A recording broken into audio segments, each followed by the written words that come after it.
if this has been worth it.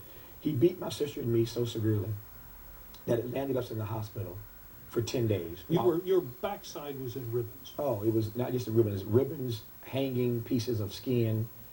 So much so, again, that as kids, we were hospitalized for about 10 days. That's how bad and severe this beating was. While we're in the hospital, my father gets arrested by the county sheriff, a little small town. Everybody knows everybody. It's all in the newspaper. My father gets arrested. It's in the paper. My parents have to go to court. When we get out of the hospital after 10 days, my sister and I are sent to 2 different foster homes. She goes to one, I go to the other. After about 6 months or so, a number of months, I end up going back to spend the rest of my formative years through high school with my family. I hated my parents at that time. I hated my dad for what he'd done, hated my mom for what she had not done to stop it. But I went back because with 9 brothers and sisters, I missed my siblings. I hated my parents at the time. You would barely speak to them. You would give them a yes or a no when they asked you. All the way through high school, from the end of 7th grade, start of 8th grade, all the way through high school. We know that you turned out okay despite that, although there may be issues that you're still dealing with to this day. I'm not sure how well I am, but anyway. Well, but that's not a laughing matter. Those are issues that can come back. Absolutely. Your sister didn't do so well. No, that's what I mean by a defining moment. Every one of us, John, has these defining moments in our life that cast a light on our lives. For each of us, that light ultimately turns into either a long, dark shadow or a long, bright sunbeam. I was able to take that moment and to say to myself, Tavis, we will not have our life determined by this moment. This is not going to be the story. We're going to write a new script. We're going to give them something else to talk about. We're going to get busy making a life that is based upon love and service. We're going to do something to get past this. My sister Phyllis, to your point, wasn't so fortunate. That moment, that incident, John, for a 12-year-old girl, breaks her spirit. The exact opposite response. It breaks her spirit, and a few years later, she's a crack addict with 5 babies out of wedlock. It sent my life in one direction, hers in another. The book is called What I Know for Sure. Let me tell you right quick, what I do not know for sure is why she went one way and why I went the other. All I know is that there, but for the grace of God, go I. You know, while John had an uncanny ability to get guests to open up about personal subjects, he also knew how to have fun during an interview. The first time I saw my guest this evening on the television, I said, she's got it. And she does. And she is here. Are you uncomfortable with this discussion so far? Oprah Winfrey. She's got it. What does she have, She's John? got personality, and she's got a sense of what makes a television show work. And you are just in from Baltimore. You are the new host of AM Chicago, which is at 9 o'clock, Monday through Friday on Channel 7, WLS-TV. Thanks for getting that in, John. That's great. Thank you. For all of the fun that you're having, I should tell our viewers that your job is not particularly a bed of roses. You had the other day an extraordinarily complicated public policy interview that you had to, work your way through with Tom Selleck, and these are just the kinds of things. Have you ever picked a cranberry? I've not been bogged down by that kind of activity ever. You were brought up to have kind of old-fashioned values. You were a nice Jewish girl growing up in New York. Right. And yet, by the time you were 20, you just went headlong into this. Well, first of all, you were outrageously aggressive around Sardi's, going up to producers and selling, what was that magazine? Actors Q, Actors Q. There's something about you that was very nice and very proper, and there's another side of you that just can't be contained. Right. Well, there's a little craziness in this. Where did you get that? I don't know. I guess I must have been born with it. Each of us are born with a little of our mother and a little of our father and something of our own.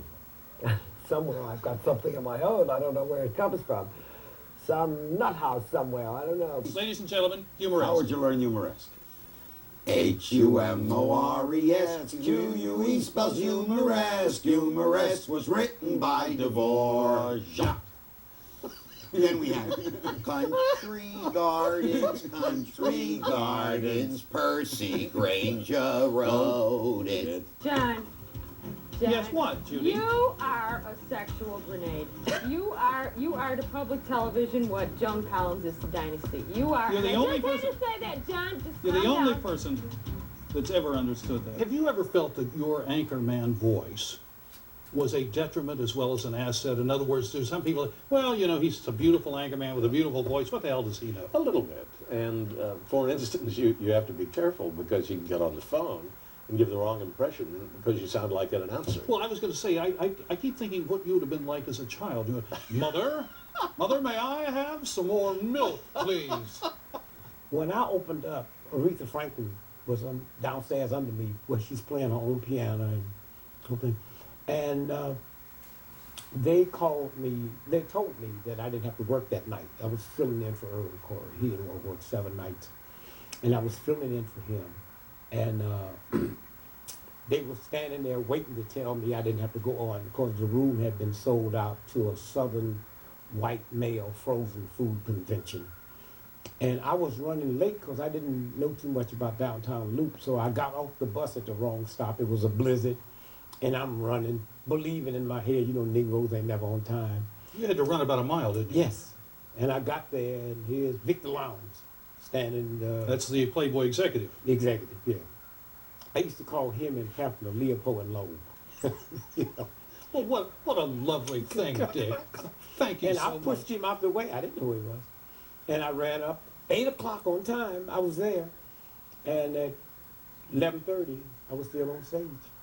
And do you remember one of those lines, one of those stories you told those gents from Atlanta? I understand that you're all from the South. I spent 20 years in Alabama one day.